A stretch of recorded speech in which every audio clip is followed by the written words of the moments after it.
Elles sont plusieurs dizaines de femmes à s'inscrire pour une formation de renforcement de capacité de 6 jours initiée par l'Union de branches textiles, habillement cuir et peau du plateau. La cérémonie du lancement officiel de la dite formation a réuni le lundi 31 mars 2025 les différents acteurs impliqués. Nous, les artisans, surtout en textile, nous avons besoin de formations.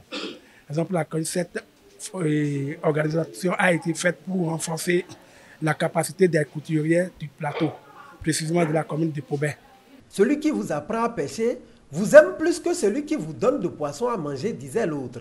Et c'est en s'inscrivant dans cette optique que le député Moukara Madjibare Sonda a accepté parrainer cette initiative afin de rendre plus autonomes les participantes. À travers cette formation, vous avez l'opportunité de perfectionner vos compétences, d'acquérir de nouvelles techniques et de renforcer la compétitivité de votre métier dans un monde où l'exigence de la qualité est plus forte que jamais. En effet, le secteur artisanal joue un rôle clé dans l'économie de notre pays. Il contribue non seulement à la réduction du chômage, en offrant des emplois stables et accessibles à tous, mais il est également un levier puissant de valorisation de notre culture. L'habillement n'est pas un simple besoin, c'est une expression identitaire.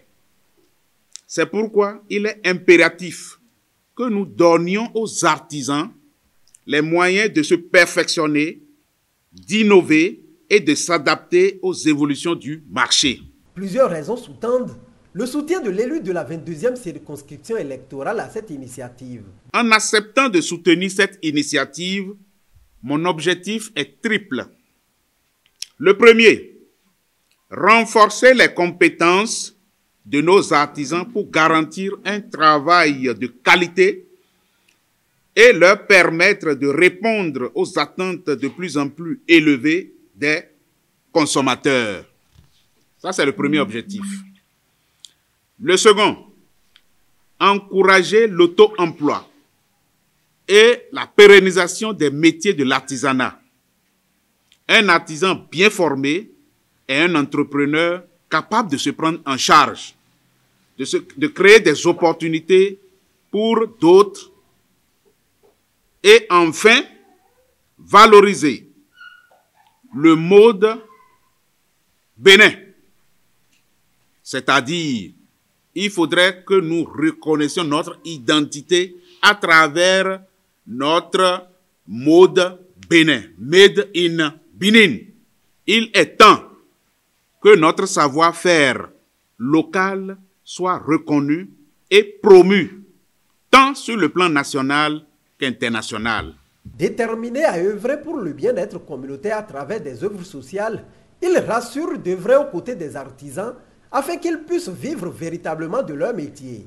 En tant que votre représentant à l'Assemblée nationale, je ne me contente pas d'être un observateur passif des défis que vous rencontrez. Je suis un acteur engagé, déterminé à porter haut vos aspirations et à traduire vos préoccupations en actions concrètes. C'est pourquoi je plaide activement pour un accès au financement, car trop souvent, nos artisans manquent des ressources financières pour développer leurs activités. Une mise en place de formation continue. Cette formation n'est qu'un début pour garantir un artisanat de qualité. Il est essentiel de proposer régulièrement des sessions d'apprentissage adaptées aux réalités du marché. Une création de centres de formation spécialisés en artisanat, parce qu'un secteur ne peut prospérer sans les structures solides pour encadrer et professionnaliser des acteurs. Et enfin, une promotion du textile béninois et du cuir local. Nous devons encourager la consommation de nos propres créations et œuvrer pour que nos produits aient une place de choix sur le marché régional et international.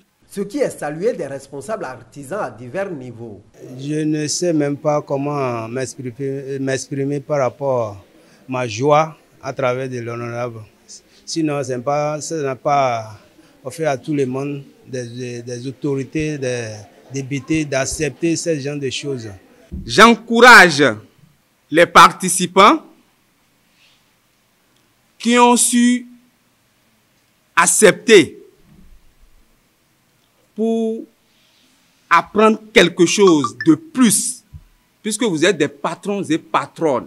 Et quand on est patron, il faut chercher à apprendre. On ne finit jamais d'apprendre. Je vous félicite et je vous encourage.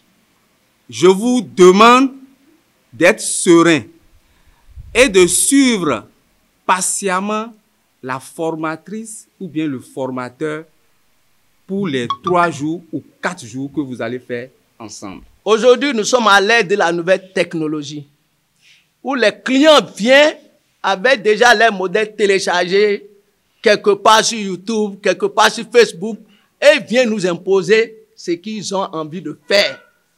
Ce n'est plus nous, les patrons, c'est maintenant les clients qui deviennent nos patrons. Donc, s'élever, vous avez la politique qui vous accompagne. C'est pour cela que l'honorable est présent ici. Si la politique ne nous accompagne pas, je vous jure qu'on n'ira nulle part. La formation coûte cher. La formation coûte très, très cher. Je vous parle en connaissance de cause. Ce que l'honorable est en train de nous faire, c'est un accompagnement. Si on donne 1000 francs à un artisan, celui qui vous donne 1000 francs est contre vous. Celui qui vous donne 5000 est contre vous. Pensez que vous gagnez mieux que ça dans votre travail. Mais celui qui vous accompagne à élever votre niveau dans le travail, c'est celui-là qui vous accompagne. C'est comme on le dit quelque part, celui qui vous donne le poisson ne vous aime pas. Mais celui qui vous apprend à pêcher, c'est celui-là qui vous aime. Quand vous êtes assis chez vous, là, il faut toujours aller dans l'évolution technologique.